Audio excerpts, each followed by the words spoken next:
Hello, good morning to all of you. I hope कि आप अभी तक सोकर नहीं उठे होंगे। यस, एक्चुअली 5 बजे कौन सोकर उठता है? 5 बजे हम जब सोकर उठते हैं जब हमें बहुत कंस्ट्रक्टिव वर्क करना होता है। Constructive in the sense a useful work, a beneficial work for the human and the human society. But समझिए कि अगर उस कंस्ट्रक्टिव वर्क में भी कुछ प्रॉब्लम आ जाती है तो हमें उसे मॉडिफाई करने की ज़रूरत होती है। Okay, and that modification is known as reconstruction. जो वर्क हमने किया था वो हमें रिकंस्ट्रक्ट करना पड़ेगा। इसी से रिलेटेड आज हमें एक फ़िलॉसफी पढ़नी है, एक एजुकेशनल थ्योरी जिसका नाम है रिकंस्ट्रक्शनिज़म। एक्चुअली ये थ्योरी भी इसी पे बेस है कि हमारी जो नॉलेज थी हमें उसको फिर से मॉडिफाई करने की ज़रूरत है। So the philosophy known as reconstructionism. Okay, it is also known as critical theory क्योंकि ये हमें सोचने पर मजबूर करती है कि हमें अपनी सोसाइटी को किस तरीके से रिफॉर्म करता है। ओके, मैं इसका बैकग्राउंड आपको बताती हूँ। 1939 से 45 में जो वर्ल्ड वार 2 हुआ उसके हॉरर को देखते हुए ये थ्योरी एग्जिस्टेंस में आई by the Theodore Brameld. He is the founder of the social reconstructionism. उन्होंने इस वर्ल्ड वार 2 के बाद जो हॉरर देखा था, जो सोशल नुकसान देखा था, उसके साथ साथ इकोनॉमिक नुकसान, तो उन्होंने रियलाइज़ किया कि यहाँ पर भी हमने अपनी नॉलेज को यूटिलाइज़ किया है। जो हमारी नॉलेज है इसके ज़रिए जो टेक्नोलॉजी का हमने यूज़ किया है वर्ल्ड वार 2 के दौरान, लेकिन वो नॉलेज को अब हमें कंस्ट्रक्ट करने की ज़रूरत है। उस नॉलेज में मॉडिफिकेशन लाने की ज़रूरत है। लेकिन ये मॉडिफिकेशन एजुकेशन के थ्रू आ सकते हैं और हम जानते हैं कि एजुकेशन के 2 पहलू होते हैं। एक होता है अपने कल्चर को ट्रांसमिट करना through the generation to generation, और दूसरा होता है उसी कल्चर को मॉडिफाई करना। तो इन्होंने कहा है कि हमें इसके सेकेंड पहलू को यूज़ करने की ज़्यादा ज़रूरत है, हमें अपने कल्चर को मॉडिफाई करने की ज़रूरत है। Okay, it is a philosophical theory that emphasise social reform to establish more perfect government और द सोशल नेटवर्क। ये फिलोसफी फील्ड ऑफ एजुकेशन में यूटिलाइज होगी। उन्होंने कहा कि एजुकेशन ही एक ऐसा टूल है जो बेसिकली रिस्पॉन्सिबल है to mould the human being into a cohesive and the compassionate manner. Actually compassionate की मीनिंग मैं ऑलरेडी आपको बता चुकी हूँ कि कंपैशनेट का मतलब होता है कि जब हम किसी एक प्रॉब्लम का सॉल्यूशन अप्लाई करते हैं तो उसको एट द एंड उसका रिजल्ट देखना होता है, दैट इज़ कंपैशन। तो थियोडोर ब्रामल्ट का कहना था कि एजुकेशन में ये थ्योरी अप्लाई करके सोशल रिफॉर्म्स लाकर ही हम अपनी सोसाइटी को आने वाले प्रॉब्लम से बचा सकते हैं। Reconstructionism was first use by John Dewey as back is in 1920, but उस वक्त ये फॉर्म में नहीं आई थी क्योंकि ये कहीं पर पब्लिश नहीं थी। इवन 1930 पर भी एक group known as frontier thinker उन्होंने इसकी बात की थी जिसमें George Counts and Harold Rugby थे। उसके बाद 20 सालों के बाद further attempts were made to use the Deweyan philosophy. ये जॉन डेवी की फिलोसफी को हम डेवियन फिलोसफी कहते हैं, in support of social committee education theories. Okay, after that Theodore Brameld जिन्होंने एक्चुअली में इसको फाउंड किया था, उन्होंने इसको पब्लिश किया in his book patterns of education philosophy 1950, then philosophies of education in cultural perspective 1955, and cultural foundations of education and interdisciplinary approach 1957। अब बेसिक प्रिंसिपल्स देख लेते हैं रिकंस्ट्रक्शनिज्म के। फर्स्ट है education should create a new social order. इसका मतलब है कि एजुकेशन इस तरीके की हमें देनी है ताकि वो हमारा एक न्यू सोशल ऑर्डर क्रिएट कर सके। वो सोशल ऑर्डर जो सोसाइटी की बेसिक नीड्स को फुलफिल करे। Basic needs in the sense of values, in the sense of harmonise, कि सोसाइटी को हार्मोनाइज बनाए in terms of social, economical, moral.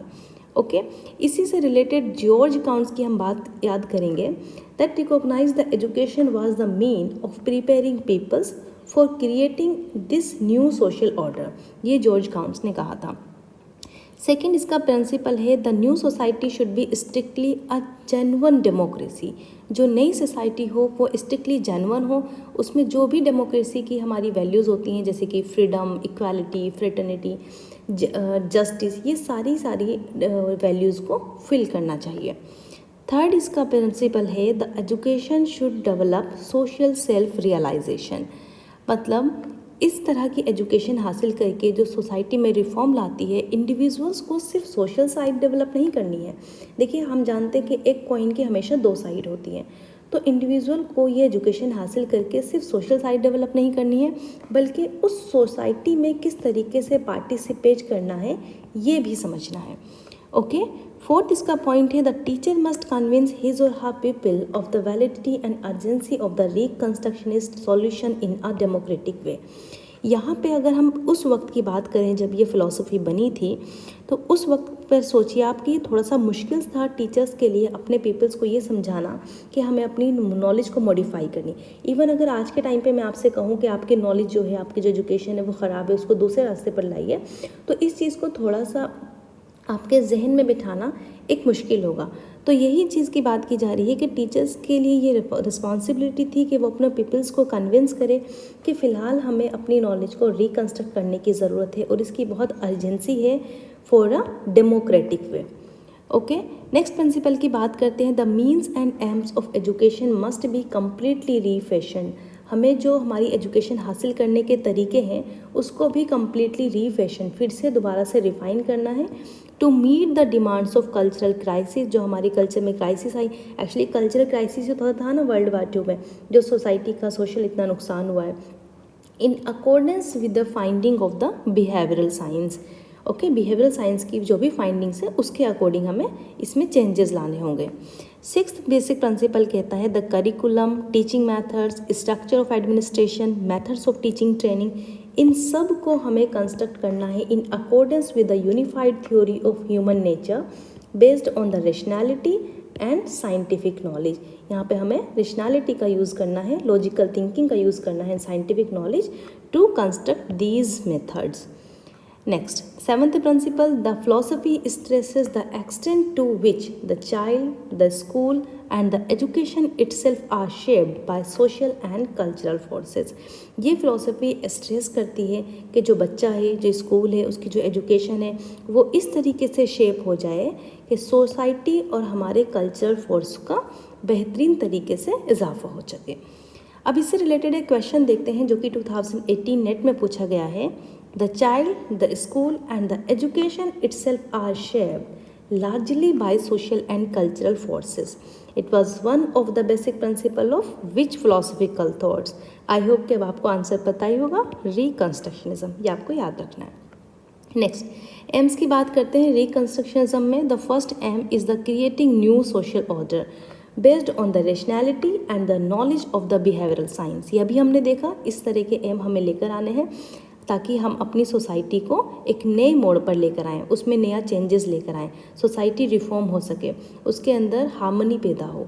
ठीक है। सेकंड है developing social self realisation so that individual may be aware about the social side of his और her nature.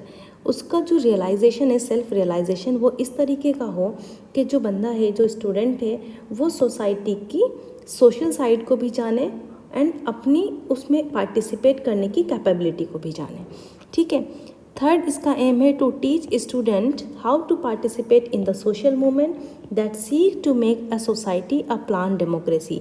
देखिए, जब participate करने की बात आती है तो वहाँ पे डेमोक्रेसी वर्ड को ज्वाइन करना बहुत ज़रूरी है।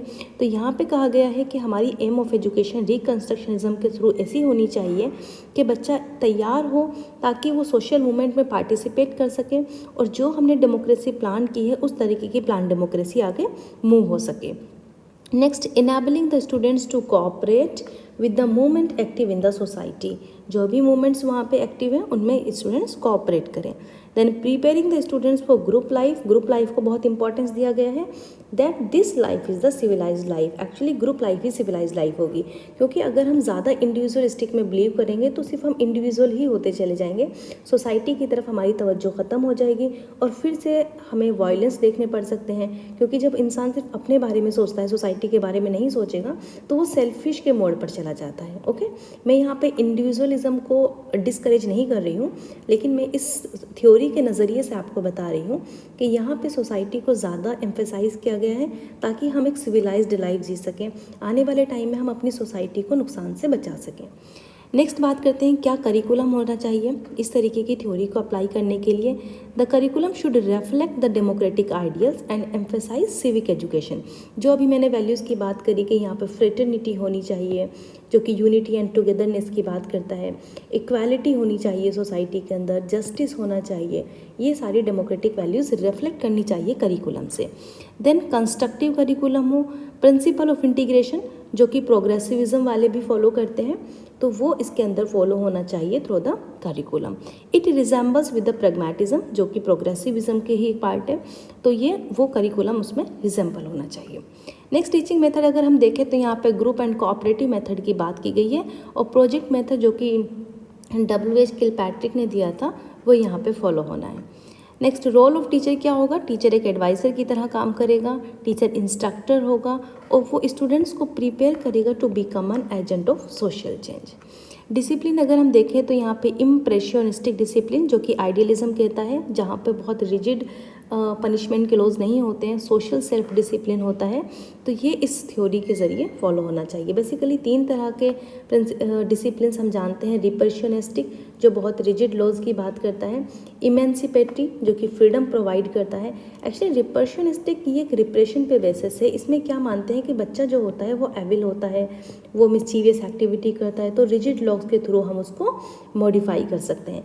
इमेंसिपेटरी फ्रीडम प्रोवाइड करता है, लेकिन इम्प्रेशनिस्टिक कहता है कि बच्चे को एक लिमिटेड जोन के अंदर रख के उसके अंदर डिसिप्लिन इख्तियार होने चाहिए। नेक्स्ट हम बात करते हैं मेरिट सी से क्या फ़ायदा है। इसका बेस्ट मेरिट है कि यहाँ पे इंपॉर्टेंस दी जा रही है डेमोक्रेसी को, जो हर किसी के लिए बेनिफिशियल होती है, क्योंकि डेमोक्रेसी का मतलब ये होता है to the people, for the people, of the people.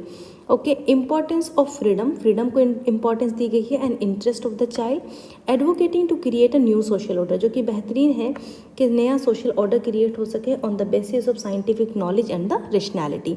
ऐसे सुपरस्टिशन की बात यहाँ पे नहीं है कि हम सिर्फ अंधविश्वास में आके सिर्फ आगे का काम बढ़ाएंगे, ये साइंटिफिक नॉलेज पे बेस्ड होना चाहिए हमारा social order. Then much emphasise किया गया है ग्रुप वर्क को, advocating development of social self realisation. Demerits अगर हम देखें तो हम जानते हैं कि बिहेवियरल साइंस की जो फाइंडिंग्स होती हैं उनको इम्प्लीकेशन करना उनका थोड़ा सा डिफ़िकल्ट होता है, उनको हम इम्प्लीमेंट नहीं कर सकते easily in the field of education, तो ये इसका एक डीमेरिट्स हुआ। Then all the changes in the democracy is difficult to carry out, ज़्यादातर चेंजेस को हम कैरी आउट भी नहीं कर सकते। In order to follow the principle a teacher should have the same philosophy of the reconstructionism, ये तो हर एक थ्योरी की डीमेरिट्स आप कह सकते हैं, क्योंकि जो टीचर होता है उसको भी वही सेम फिलॉसफी अगर वो फॉलो कर रहा है तभी वो क्लास के अंदर वो अप्लाई करेगा, और अगर उसकी फ़िलॉसफी ही कुछ और है तो ये थोड़ा मुश्किल हो जाएगा। भले ही आप करिकुलम में कुछ भी ऐड कर दें, लेकिन ये मुश्किल हो जाएगा टीचर के लिए उस चीज़ को फॉलो करना, बिकॉज उसकी इंस्टिंक्ट जो फीलिंग है वो उसके फेवर में अगर नहीं होती है, तो ये डीमेरिट्स होगी। नेक्स्ट हम एक क्वेश्चन करते हैं 2021 का। Given below are 2 statement, one is one of the basic principle of progressive view of teaching is that education should be life itself rather a preparation for living। तो ये प्रोग्रेसिविज्म even ये John Davy के ज़रिए कहा गया statement है और ये प्रोग्रेसिविज्म को ही फॉलो करता है, तो ये स्टेटमेंट आपका सही हुआ। नेक्स्ट देखते हैं, according to reconstructionist view of education the new social order must be genuinely democratic. इसकी हमने बात की तो स्टेटमेंट 2 भी आपका करेक्ट होगा। So statement 1 and 2 both are true, option A would be your correct answer. Okay, the statement given by John Dewey, education is not preparation for life but education is life itself. That's all. Thank you.